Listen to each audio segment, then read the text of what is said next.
Hi, I'm Sasha Issenberg. I edit our ballot measures coverage here in California, and I'm very excited that on November 4th, election night, most probably when you open up the Politico.com homepage or our app, the top headline is not going to be about a governor's race in Virginia or New Jersey or a mayoral election in New York, but about the outcome of Prop 50 here. So excited to have Jim DeBoo, who's involved in the Yes campaign as a top strategist, and Rob Stutzman, who worked for Governor Schwarzenegger, here to sort of game out what that campaign is going to look like.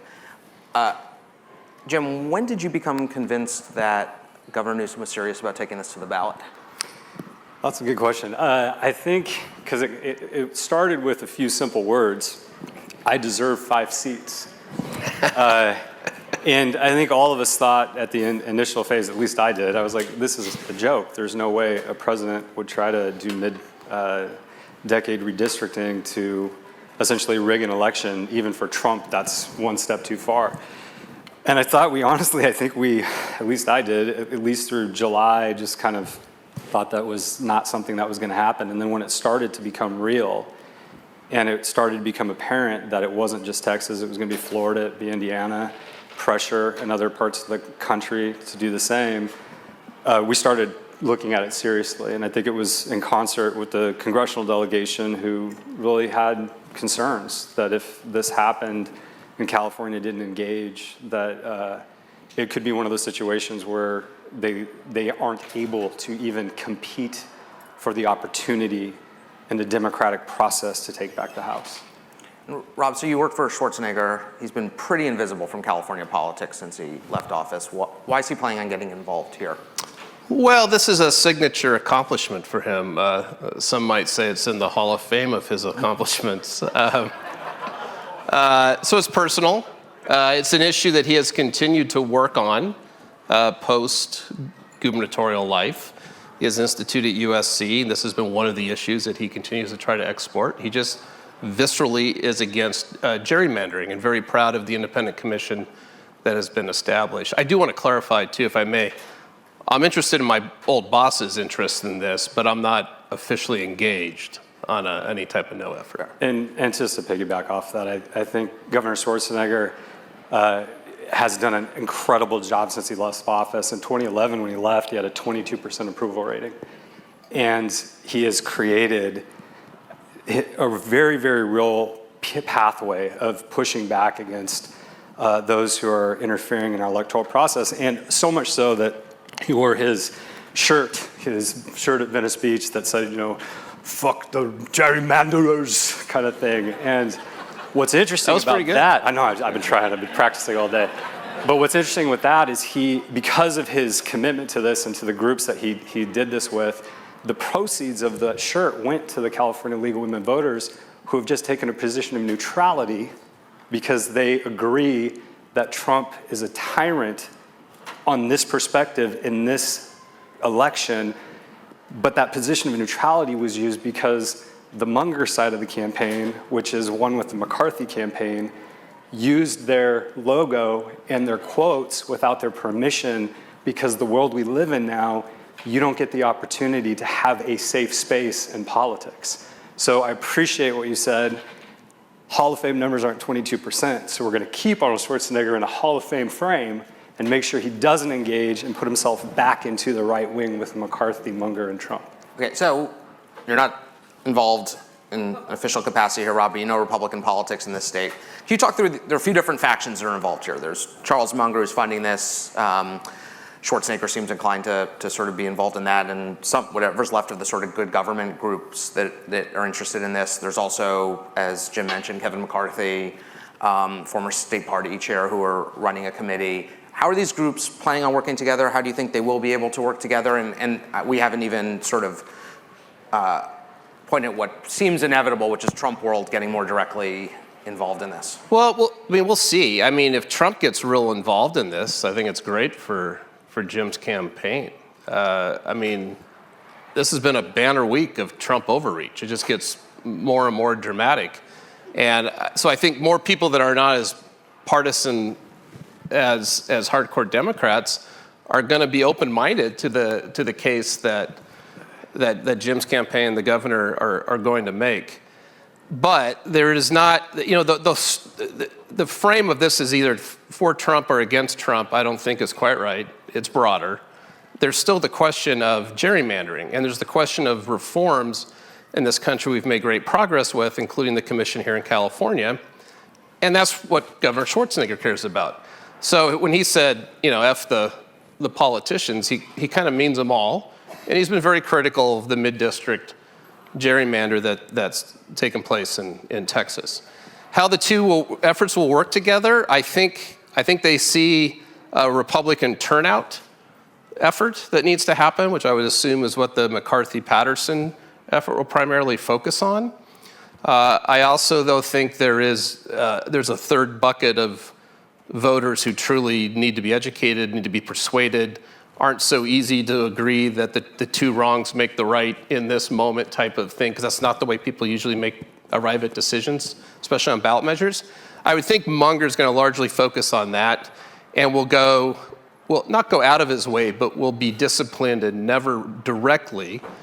I mean, Jim will appropriately try to tie them together, but Munger effort I don't think will ever directly be coordinated with or associated with, at least publicly, with the McCarthy-Patterson effort. And I agree with that. I think the issue is, and you first reported on Politico, where they came out and said McCarthy's going to take the Democrats, Munger's going to take McCarthy's going to take the Republicans, yeah. McCarthy's going to take DTS and the Democrats. But here's the issue with that.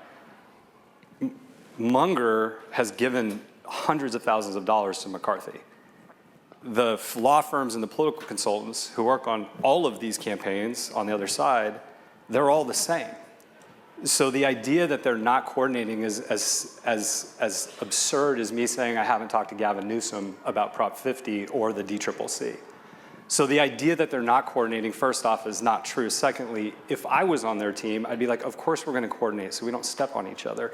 And third, to his point about Trump, when the president from the Oval Office says the DOJ is going to come in and try to stop the election, and oh, by the way, we got to get rid of mail-in ballots, which these guys were the ones who mastered that on the Republican side, and it deeply matters in California. If you get rid of mail-in ballots, you also suppress a huge population of people.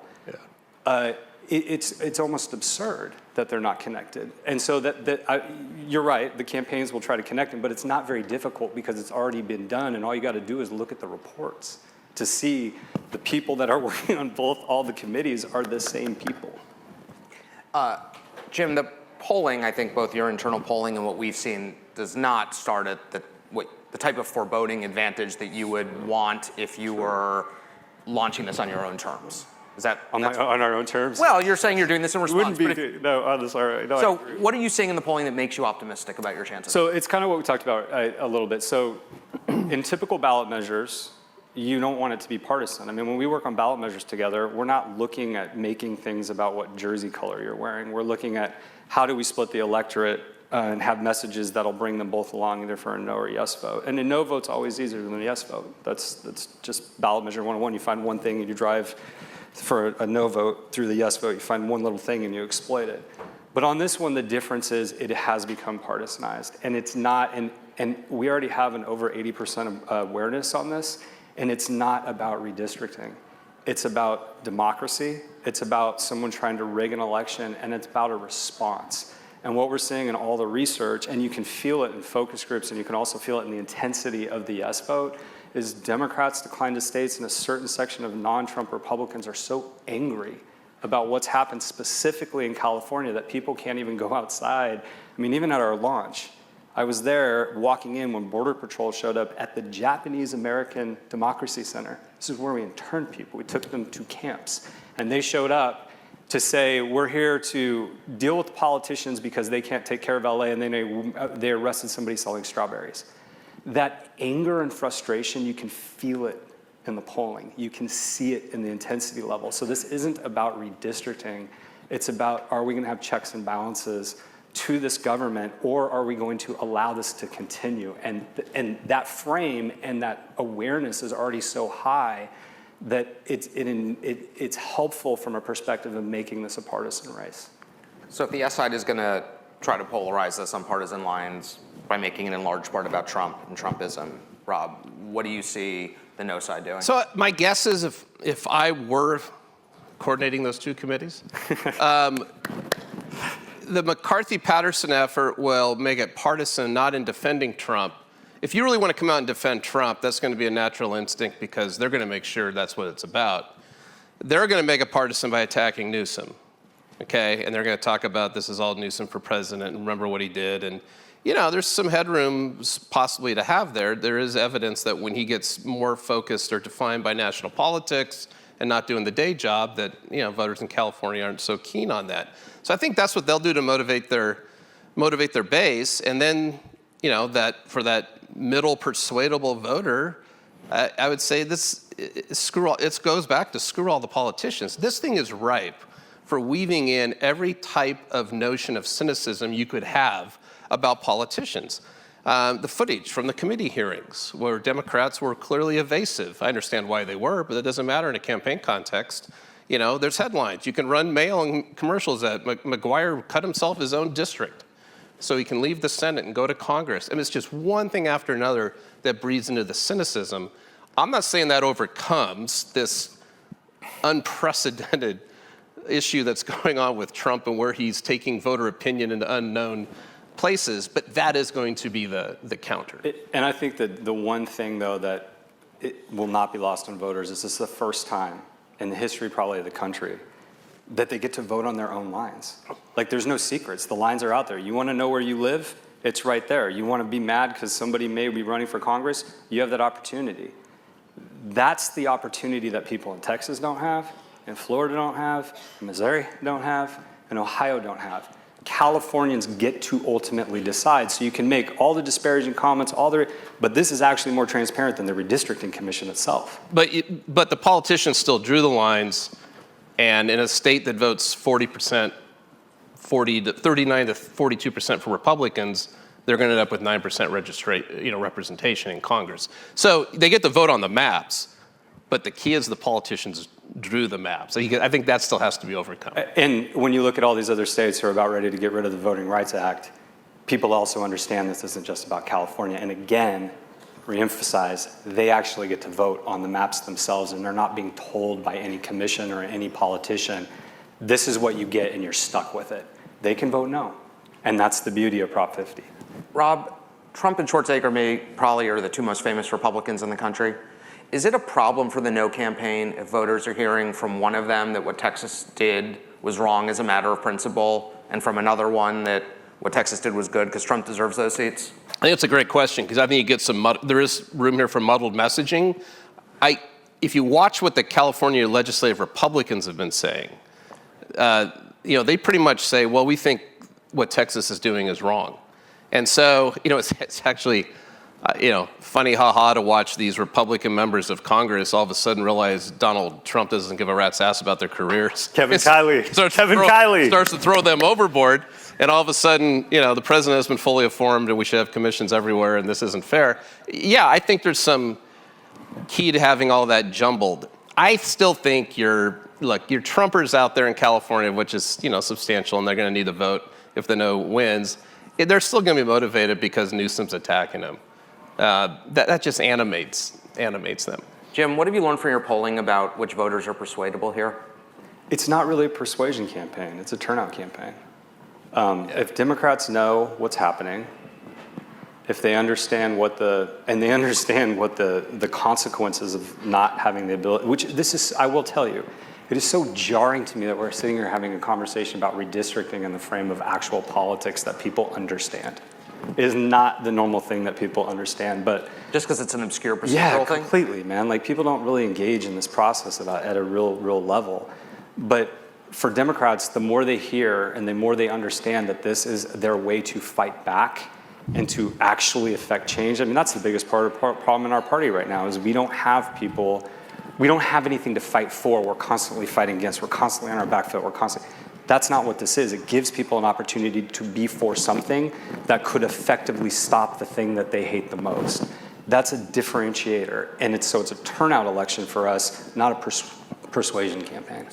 Yeah, I agree. And it could end up being very powerful. The alternative is, on the no side, to be able to say no to all of them. The F the politicians message, which also could be very powerful. And it's, you know, this isn't a Democrat Party with banner, you know, historical approval ratings at the moment. So I agree, it's intensity. And if it's really there, I think they have a really good chance to win. If it's not, I think it gets tough and looks more like a regular initiative campaign where the no gets an advantage. Jim, there are a lot of similarities already between this and the 2021 recall election that you were really central to on Governor Newsom's side. You have this sort of off-year election, the snap election, an election in which Newsom it's not technically a candidate election in which he's on the ballot, but he already is sort of the main character here. What did you learn from that experience, and how is it shaping what you're doing now? What I learned, not to sleep. No, look, it was an off-year election. It was a ballot measure. It was interesting because recalls, and Rob worked on the Schwarzenegger recall of Gray Davis, they're referendums on the person. It was also nationalized, and you know, at the time, it's so different now. The media landscape's so different. But we used to beg, plead, and you know, steal to have East Coast media pay attention to us. That was not the case in the recall. I felt like Schwarzenegger's, like we had like trucks everywhere every day. But I do think one thing is very, very similar. That was stop the Republican recall. This is very, very similar and stop, you know, the election rigging response. You know, fair elections for all 50 states. It's very partisan, and that feels the same. And because it's isolated unto its own, because you know when we do these ballot measures, we're just trying to get people to like pay attention for 10 seconds. This is not that.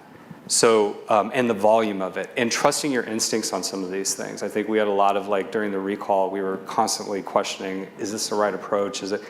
We know what the right approach is, and it is very easy when the former speaker, who was Trump's, you know, closest lieutenant, Trump, and then Munger, who's close to McCarthy, are your adversaries because you're very aware of what is coming, and it's much easier to prepare for. Right. Thank you guys very much for being here. Appreciate it. Thanks for having us. Thanks, Rob. And next up for you guys, Gavin, Christopher, Columbus, because of the maps, Newsom. Thank you.